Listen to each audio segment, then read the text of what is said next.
प्रिय छात्रों, solid state physics में हम लोगों ने 2 यूनिट कंप्लीट कर लिया है।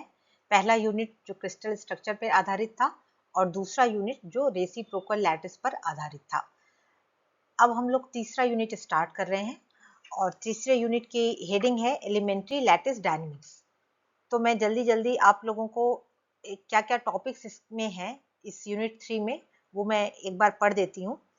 यूनिट 3 जो एलिमेंट्री लैटिस डायनेमिक्स पर आधारित है, इसमें हमें कुछ टॉपिक्स जो कवर करने हैं वो हैं lattice vibrations and phonons, linear monatomic and diatomic chains, acoustical and optical phonons, qualitative description of the phonon spectrum in solids, DeLong and Petit's law, Einstein and Debye theories of specific heat of solids and T-cube law।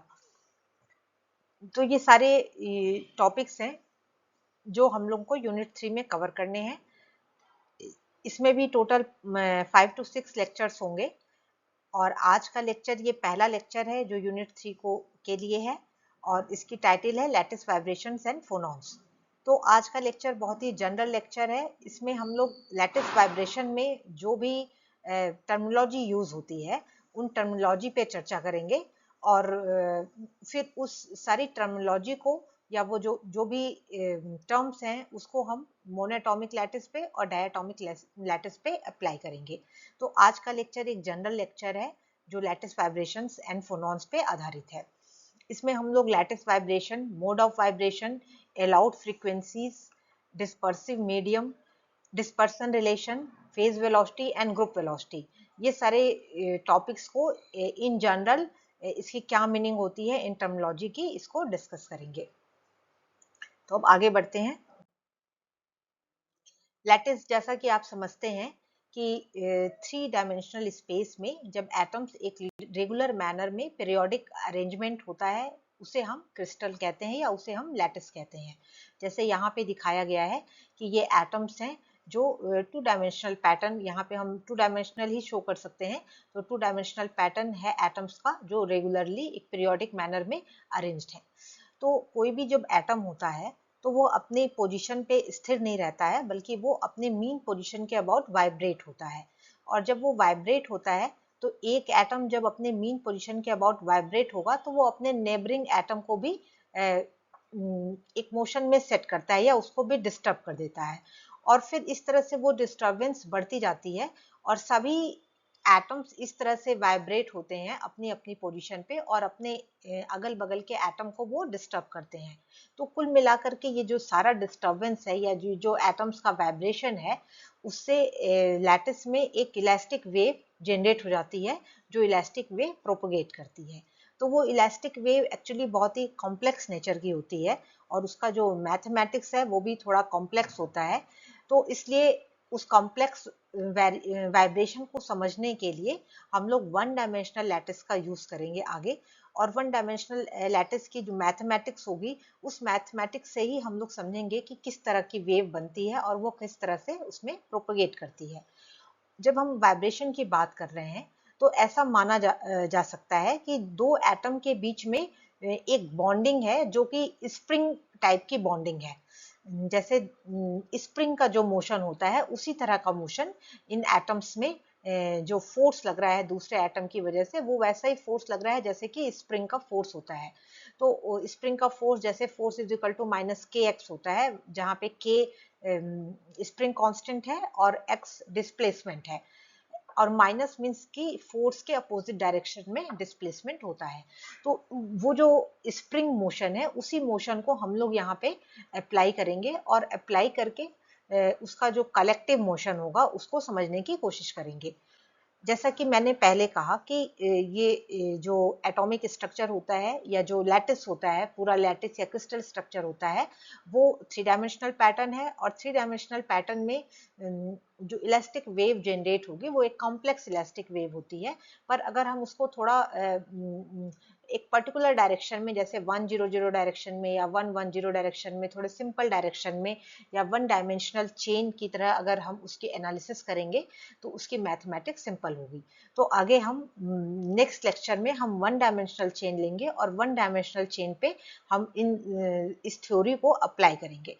तो इस तरह से हमारा जो atomic motion है, atomic vibration का जो motion है वो एक तरह से स्प्रिंग मोशन जैसा होगा। तो lattice vibration is like a spring motion. अब जब भी कोई एटम वाइब्रेट करेगा तो एक वेव है, और वेव का एक डायरेक्शन होता है जिस डायरेक्शन में वेव प्रोपोगेट करती है। जिस डायरेक्शन में वेव प्रोपोगेट करती है उसी को हम direction of the wave vector कहते हैं। तो जो एटम का वाइब्रेशन है वो 3 डायरेक्शन में हो सकता है। एक लॉन्गिट्यूडनल होता है। लॉन्गिट्यूडनल मतलब कि the motion of the atom in the direction of the wave, जिसको हम लॉन्गिट्यूडनल मोशन कहेंगे। और 2 ट्रांसवर्स होता है, 2 ट्रांसवर्स मोड होंगे। ट्रांसवर्स मोड मतलब कि वेव का डायरेक्शन अगर एक्स में है तो पार्टिकल का मोशन वाई या जेड डायरेक्शन में है। तो इस तरह से एक एटम के 3 डिग्री ऑफ फ्रीडम होते हैं। और डिग्री ऑफ फ्रीडम आपको पता होगा, डिग्री ऑफ फ्रीडम मीन्स की number of ways of independent motion, मतलब कितनी तरह से वो इंडिपेंडेंटली मोशन कर सकता है। और अगर वो एक डायरेक्शन में इंडिपेंडेंटली मोशन कर रहा है तो वो दूसरे डायरेक्शन को डिस्टर्ब नहीं करेगा। तो इस तरह के जो इंडिपेंडेंट मोशन होते हैं उसको हम डिग्री ऑफ फ्रीडम कहते हैं। तो इस तरह से एक एटम के 3 डिग्री ऑफ फ्रीडम हुई, एक लॉन्गिट्यूडनल और 2 ट्रांसवर्स। और अगर किसी लैटिस चेन में n एटम्स हैं, किसी लैटिस में n एटम्स हैं, तो total degree of freedom 3 into N हो जाएंगे। तो टोटल डिग्री ऑफ फ्रीडम किसी लैटिस में 3n हुए अगर उस लैटिस में n एटम्स हैं। फिर ये जो इलास्टिक वेव होती है, मीन्स ये जो भी स्प्रिंग मोशन है या जो एटॉमिक वाइब्रेशन है उससे जो मोशन क्रिएट हो रहा है जिसको हम इलास्टिक वेव कहते हैं, तो वो motion elastic wave motion sine wave के फॉर्म का होता है। और जब वो साइन वेव के फॉर्म में होता है तो उसको हम नॉर्मल मोड ऑफ वाइब्रेशन कहते हैं। अगर उसमें कुछ डिस्टॉर्शन आ गया और उसका जो शेप है वो साइन वेव से अलग हो गया तो वो नॉर्मल मोड ऑफ वाइब्रेशन नहीं कहा जाएगा। लेकिन जो भी इलास्टिक वेव है अगर वो नॉर्मल मोड ऑफ वाइब्रेशन में है इसका मतलब कि उसमें साइन वेव की तरह से वो मूव करेगा। और जैसा कि हमने कहा कि there are 3n degrees of freedom, तो 3n डिग्री ऑफ फ्रीडम है, इसका मतलब ये हुआ कि हर एक जो डिग्री ऑफ फ्रीडम होगा उसके लिए डिफरेंट फ्रीक्वेंसी होगी और डिफरेंट डायरेक्शन ऑफ प्रोपोगेशन होगा फॉर द इलास्टिक वेव। तो इस तरह से किसी एक लैटिस में केवल एक ही वेव नहीं सेटअप होती है बल्कि 3n वेव सेटअप होती हैं। और उन 3n वेव मतलब कि 3n डिग्री ऑफ फ्रीडम, और उन सब के लिए फ्रीक्वेंसी डिफरेंट हो सकती है और उन सब का डायरेक्शन ऑफ प्रोपोगेशन डिफरेंट हो सकता है। तो अब इस टॉपिक को थोड़ा सिंप्लीफाई करने के लिए, इसको या इसकी मैथमेटिक्स को थोड़ा आसान करने के लिए हम लोग वन डायमेंशनल लैटिस चेन लेंगे और वन डायमेंशनल लैटिस चेन से ही समझने की कोशिश करेंगे कि किस तरह का मोशन है और किस तरह से इसके टर्म्स यहाँ पे यूज होते हैं। और जो भी चीज वन डायमेंशनल लैटिस चेन के लिए है वही उसी को फिर 3 डायमेंशनल लैटिस पे अप्लाई किया जा सकता है। तो जैसे कि इस फिगर में ऊपर दिखाया गया है कि ये वन डायमेंशनल लैटिस चेन है और इसमें ये एटम्स हैं जो डॉट से दिखाए गए हैं और inter atomic distance small a है जिसको हम लैटिस पैरामीटर कहते हैं। तो स्मॉल a लैटिस पैरामीटर है और ये वन डायमेंशनल लैटिस चेन है। अब इस लैटिस चेन में कई तरह की वेव प्रोपोगेट कर सकती है। कई तरह की वेव मतलब कि हर वेव की फ्रीक्वेंसी या यूं कहें कि उसका वेवलेंथ अलग अलग हो सकता है। तो जो सबसे लॉन्ग वेवलेंथ हो सकता है वो कौन सा वेवलेंथ हो सकता है, जैसे ये जो दिखाया गया है ये वेवलेंथ लॉन्ग वेवलेंथ है, मतलब कि मैक्सिमम वेवलेंथ है। मैक्सिमम मींस कि ये जो एक वेवलेंथ है, one wavelength is equal to the length of the chain. उससे बड़ा वेवलेंथ नहीं हो सकता है। जितना बड़ा चेन है उतना बड़ा मैक्सिमम वेवलेंथ, जितनी लॉन्ग चेन है उतना उसकी वेवलेंथ की वैल्यू हो सकती है।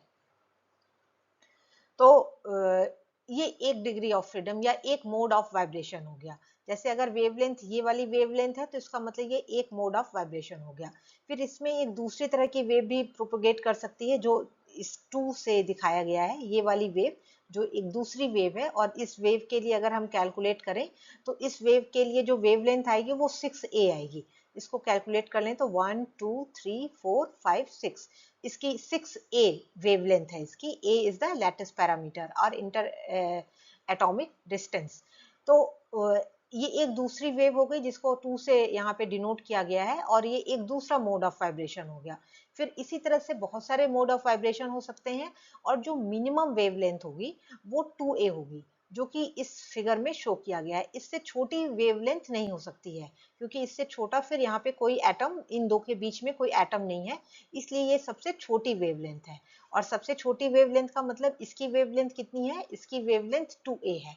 तो जो मैक्सिमम वेवलेंथ होगी वो वेवलेंथ होगी the length of the chain, और जो मिनिमम वेवलेंथ होगी वो होगी lambda is equal to 2a। तो हम लैम्डा मिनिमम को डिफाइन कर सकते हैं। लैम्डा मैक्सिमम हमें चेन की साइज क्या है वो हो सकता है कि एग्जैक्टली ना पता हो कि कितनी लंबी चेन है, लेकिन लैम्डा मिनिमम हमें पता होता है, क्योंकि हमें इंटर एटॉमिक डिस्टेंस पता है, लैटिस पैरामीटर पता है, इसलिए हम लैम्डा मिनिमम को डिफाइन कर सकते हैं, which is equal to 2a। और ये एक अलग ही मोड ऑफ वाइब्रेशन है। तो इस तरह से इस फिगर के द्वारा हम ये देखते हैं कि कोई अगर लैटिस है तो उसमें कई मोड ऑफ वाइब्रेशन होते हैं, और अगर किसी वेव के लिए वेवलेंथ मिनिमम होगी तो उसके करस्पॉन्डिंग जो फ्रीक्वेंसी होगी या जो एंगुलर फ्रीक्वेंसी होगी वो मैक्सिमम होगी। तो एंगुलर फ्रीक्वेंसी कितनी होगी, एंगुलर फ्रीक्वेंसी मींस कि 2 pi nu, new is the frequency, तो एंगुलर फ्रीक्वेंसी होती है 2 पाई न्यू। और न्यू को अगर हम वेलोसिटी के टर्म में और लैम्डा के टर्म में लिखें तो it will be v by lambda. तो ये थोड़ा इसको सिंप्लीफाई कर देंगे तो ये आएगा पाई v अपॉन a, लैम्डा की जगह 2a रख देंगे तो ये 2 पाई से कट जाएगा। और v क्या है, v is the velocity of the wave, और it is the velocity, phase velocity, v is the phase velocity of the wave, elastic wave. तो इस तरह से ये जो ओमेगा की वैल्यू आएगी ये मैक्सिमम वैल्यू है, इससे ज्यादा फ्रीक्वेंसी अलाउड नहीं होगी, और इससे मिनिमम वेवलेंथ अलाउड नहीं होगा। तो जब हम वेव की बात करते हैं तो वेव एनालिसिस में जनरली हम वेव वेक्टर यूज करते हैं, और वेव वेक्टर का सिंबल k होता है। और k का डायरेक्शन क्या होगा, k का डायरेक्शन होगा the direction of the wave propagation. तो वेव में दो चीज होती है, एक तो वेव के मोशन का डायरेक्शन होता है, दूसरा जो एटम्स है वो एटम्स किस डायरेक्शन में डिस्प्लेस हो रहे हैं। तो अगर एटम का डिस्प्लेसमेंट भी वेव के डायरेक्शन में ही है, वेव मोशन के डायरेक्शन में, तो वो लॉन्गिट्यूडनल वेव हुई। और अगर एटम का direction displacement perpendicular to the wave direction है तो वो ट्रांसवर्स वेव कहलाती है। ये आप लोगों ने छोटी क्लास में पढ़ा होगा। तो किसी वेव को जब एनालाइज करते हैं तो हम वहाँ पे वेव वेक्टर को डिफाइन करते हैं, और वेव वेक्टर को स्मॉल के से या कैपिटल के से डिनोट किया जाता है। तो उसका वेव वेक्टर, ये वेक्टर है इसलिए उसमें डायरेक्शन होगा, और उसका डायरेक्शन क्या होगा, डायरेक्शन वही होगा जो कि वेव प्रोपोगेशन का डायरेक्शन है। और उसका जो मैग्नीट्यूड होता है that magnitude is 2 pi by lambda. तो इस तरह की कुछ टर्मिनोलॉजी है जो हम लोग आगे यूज करेंगे। Means wave vector is equal to 2 pi by lambda and omega is equal to 2 pi v by lambda. 2 pi nu, nu means frequency, और अगर फ्रीक्वेंसी को हम वेलोसिटी और लैम्डा के टर्म में लिखें तो it will be v by lambda, तो 2 पाई v बाई लैम्डा। तो इस तरह से ओमेगा और k के बीच में हमें रिलेशन मिल जाता है, और वो रिलेशन है omega is equal to K V. तो ये जो रिलेशन है omega is equal to K we means the frequency omega is related to the wave vector k with some other terms, and here the term is the velocity। तो इसको हमें याद रखना है, omega is equal to K V. तो यहाँ पे जो भी हमने इस डायग्राम की से समझाया, इसी को हम लोग 3 डायमेंशनल पैटर्न में भी इसी तरह का मोशन होता है जिसे हम समझ सकते हैं। अब इस स्लाइड में हमें देखना है dispersive and non dispersive medium and the dispersion relation.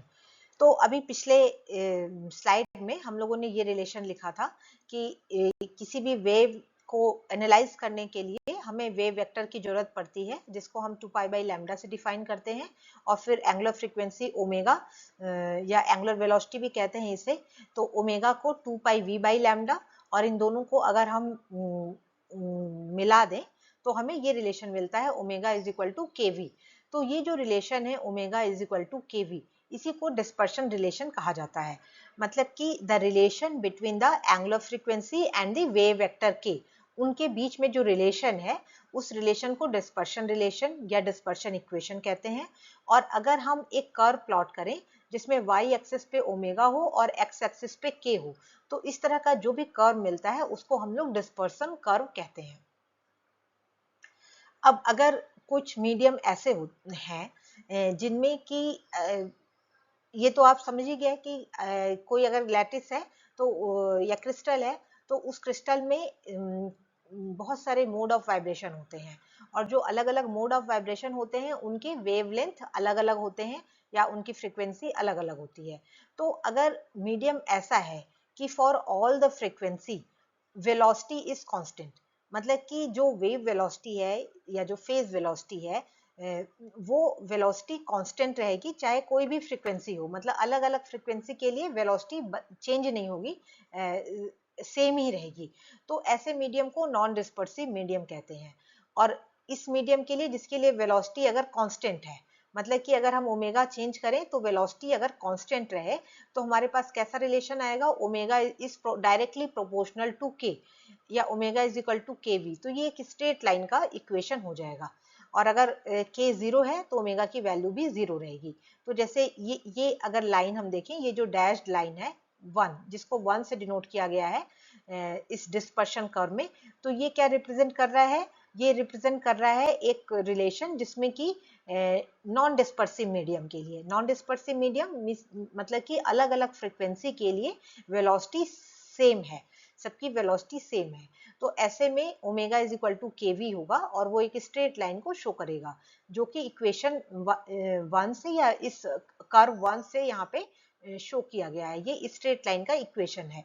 लेकिन कुछ मीडियम ऐसे भी होते हैं जिसमें अगर फ्रीक्वेंसी को चेंज किया जाए तो वेलोसिटी भी चेंज हो जाती है। तो ऐसे जो मीडियम होते हैं उनको हम डिस्पर्सिव मीडिया कहते हैं, और उसमें जो ओमेगा और के बीच का रिलेशन होता है वो इतना सिंपल नहीं होता है, क्योंकि अब वेलोसिटी इज भी चेंज हो जा रही है। अगर ओमेगा चेंज हो रहा है तो वेलोसिटी भी चेंज हो जा रही है, मींस वेलोसिटी ओमेगा डिपेंडेंट है या वेलोसिटी लैम्डा डिपेंडेंट है या वेलोसिटी के डिपेंडेंट है। तो इसलिए जो ओमेगा और के बीच का रिलेशन है वो इतना सिंपल स्ट्रेट लाइन जैसा नहीं होगा, बल्कि उसमें थोड़ा सा कर्वेचर आ जाता है। तो ऐसे मीडियम को हम डिस्पर्सिव मीडियम कहते हैं। और उस डिस्पर्सिव रिलेशन और ओमेगा और के बीच में फिर जो रिलेशन है उसे हम डिस्पर्शन रिलेशन कहते हैं। तो इन जनरल जो वेलोसिटी होती है वो वेलोसिटी इस तरह से डिफाइन की जाती है, मतलब वेलोसिटी का लैम्डा पे कैसे फर्क पड़ता है। v is equal to V naught sine K A by two. तो अगर k is equal to zero हो, k इज इक्वल टू अगर जीरो होगा या k की वैल्यू बहुत ही स्मॉल है तो हम साइन थीटा को अप्रोक्सीमेटली थीटा की तरह लिखते हैं। For small value of theta sine theta is approximately equal to theta. तो sine theta is equal to theta हो जाएगा। तो ये यहाँ पे भी केवल न्यूमरेटर में के ए बाई टू आएगा, डिनोमिनेटर में भी के ए बाई टू है, तो के ए बाई टू कैंसिल हो जाएगा और ये सिंपली वन हो जाएगा। तो v is equal to V naught. तो वी नॉट क्या है, V naught is the velocity for small value of K. जब k की वैल्यू कम रहेगी तो जो वेलोसिटी होती है उसको हम v नॉट कहते हैं। और जैसे जैसे k की वैल्यू चेंज होगी मतलब कि बढ़ेगी, k की वैल्यू ओरिजिन मीन्स ये जीरो है तो जीरो के आसपास जब k की वैल्यू कम है तो v is equal to V naught हुआ, और जैसे जैसे k की वैल्यू बढ़ेगी वैसे वैसे v की वैल्यू भी चेंज होती जाती है, और उस हिसाब से डिस्पर्शन रिलेशन भी चेंज होता है। तो इसलिए जो डिस्पर्सिव मीडियम होता है, जिस मीडियम में वेलोसिटी फ्रीक्वेंसी डिपेंडेंट होती है या वेवलेंथ डिपेंडेंट होती है, ऐसे मीडियम को डिस्पर्सिव मीडियम कहते हैं। और तो हमें जो आगे हमें डेरिवेशन करना है वो डिस्पर्सिव मीडियम के लिए ही हमें डेरिवेशन करना है। जो नेक्स्ट टर्म्स आते हैं वेव एनालिसिस में, जो नेक्स्ट टर्म आता है वो phase velocity and group velocity आता है। तो फेज वेलोसिटी क्या होता है, फेज वेलोसिटी का जो डेफिनेशन है, phase velocity means the velocity of the constant phase, या कि जो वेव की जो वेलोसिटी होती है वही फेज वेलोसिटी होती है। लेकिन जो ग्रुप वेलोसिटी होती है, group velocity is the velocity of the packet. तो जब भी किसी मीडियम में एक से ज्यादा वेव होते हैं तो उस मीडियम में एक पैकेट सा बन जाता है। अब वो पैकेट कैसे बनता है, जैसे मान लीजिए कि किसी मीडियम में केवल एक ही तरह का वाइब्रेशन है, मतलब केवल सिंगल मोड ऑफ वाइब्रेशन है। सिंगल मोड ऑफ वाइब्रेशन मतलब कि एक ही फ्रीक्वेंसी है और एक ही एम्पलीट्यूड है। केवल अगर ये वेव है तो इस तरह का कोई भी पैकेट नहीं बनेगा, केवल एक वेव है और एक वेव प्रोपोगेट होती रहेगी। लेकिन अगर एक से ज्यादा वेव है, मतलब एक से ज्यादा वेव होने का मतलब कि एक ज्यादा मोड ऑफ वाइब्रेशन है जिसमें उनकी फ्रीक्वेंसी अलग अलग है, उनकी वेवलेंथ अलग अलग है, उनका एम्पलीट्यूड अलग अलग है, तो जो भी वेव होती हैं उनके वेव में सारे वेव के बीच में सुपरपोजिशन होगा और सुपरपोजिशन की वजह से ये एक पैकेट सा बन जाता है। तो ये जैसे एक वेव ए है, दूसरी वेव बी है, और इन दोनों वेव को अगर मिला दिया जाए तो जो कंबाइंड वेव होगी, सुपर इम्पोज्ड वेव होगी, उसमें इस तरह का एक पैकेट सा बन जाता है। तो ये जो पैकेट्स होता है उसका ये एनवेलप होगा, और इस एनवेलप का मतलब ये हुआ कि इस एनवेलप पे ही उस पार्टिकल के पाए जाने की प्रोबेबिलिटी मैक्सिमम होती है। तो ये एक ग्रुप ऑफ वेव्स ट्रैवल करती है या एक पैकेट्स ट्रैवल करता है। तो इसलिए यहाँ पे दो तरह की वेलोसिटी आ जाती है। एक वेलोसिटी वो हुई जो कि इस वेव की वेलोसिटी है, फेज की वेलोसिटी है, कांस्टेंट फेज की वेलोसिटी है, और दूसरी ये जो पैकेट्स बन रहे हैं, ये पैकेट्स किस वेलोसिटी से मूव कर रहे हैं, ये एक दूसरी वेलोसिटी होती है जिसको हम वीजी या ग्रुप वेलोसिटी से डिफाइन किया जाता है। तो ग्रुप वेलोसिटी की सार्थकता या तभी है, या वो तभी एग्जिस्ट करता है जब वहां पे एक से ज्यादा मोड ऑफ वाइब्रेशन हो। अगर एक सिंगल वेव है तो फिर वहां पे दोनों बराबर ही होगा, जो फेज वेलोसिटी होगा वही ग्रुप वेलोसिटी भी होगा। फेज वेलोसिटी को वीपी से डिनोट करते हैं और ग्रुप वेलोसिटी को वीजी से डिनोट करते हैं। अगर डिस्पर्सिव मीडिया है तो भी ये वेव पैकेट्स बनेंगे, और अगर नॉन डिस्पर्सिव मीडिया है तो भी ये वेव पैकेट्स बनेंगे, क्योंकि वेव पैकेट्स जो बन रहे हैं उनका डिस्पर्सिव एंड नॉन डिस्पर्सिव से कोई मतलब नहीं है। उनका केवल इससे मतलब है कि किसी एक मीडियम में एक से ज्यादा तरह के वेव हैं। वो ज्यादा तरह के मतलब कि उनका एम्पलीट्यूड अलग अलग है और उनकी फ्रीक्वेंसी अलग अलग है। तो अगर एक से ज्यादा मोड ऑफ वाइब्रेशन है तो उनके कॉम्बिनेशन से या उनके सुपरपोजिशन से एक पैकेट टाइप स्ट्रक्चर बनता है जिसको हम मूवमेंट ऑफ पैकेट्स कह सकते हैं। तो अब इसके बाद बात आएगी कि वो डिस्पर्सिव मीडियम है कि नॉन डिस्पर्सिव मीडियम है। तो नेक्स्ट स्लाइड में आगे हम लोग देखेंगे कि अगर डिस्पर्सिव मीडियम है तो ये जो शेप है पैकेट का वो कैसा रहेगा, और अगर नॉन डिस्पर्सिव मीडियम है तो ये पैकेट का शेप कैसा रहेगा। लेकिन अगर पैकेट फॉर्म हो रहा है तो उसमें दो तरह की वेलोसिटी की बात आएगी, एक फेज वेलोसिटी की और एक ग्रुप वेलोसिटी की बात आएगी।